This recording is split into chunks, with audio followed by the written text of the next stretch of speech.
Si dating Speaker Martin Romualdez itinurong nasa likod daw ng pagbawi ng salaysay naman ng 4 sa 18 ex-bodyguard ni Saldico.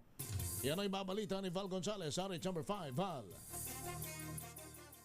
Henry, tahasan ngayong itinuro ni Ombudsman Jesus Crispin Rimulya na si dating Speaker Martin Romualdez ang may kagagawan ng pag-recant o pagbawi ng salaysay ng 4 na dating mga bodyguards na nagtawid sa kanya sa flood control scandal.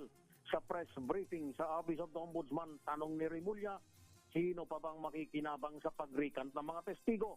Ang 4 na bumawi ng naunang mga salaysay ay kasama sa 18 mga dating Marines na nag-aakusang naghatid sila ng mali-maletang pera sa iba't ibang lugar at pagkakataon kay Speaker o dating Speaker Romualdez at iba pang mga personalidad.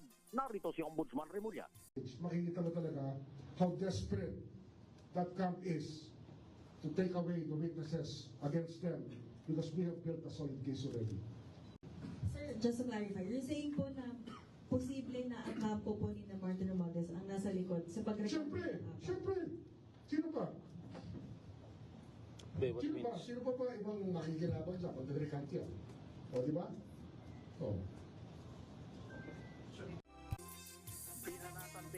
Pinanatan din ni Ombudsman si Attorney Levy Baligod, ang abogado ng mga dating Marines na sabi ni Rimulya ay isang abogado na hindi umano mapagkakatiwalaan. Baligod is a very colorful character. That's what he is.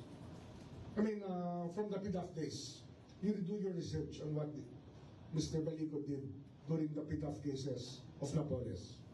Pag-aralan niyo. Sir, given these recent developments, can you say na trustworthy pa ba si Atty. Baligod? Was he ever? Ako si Val Gonzalez, DJ Ray Chunga sa Pilipinas, una sa Pilipino.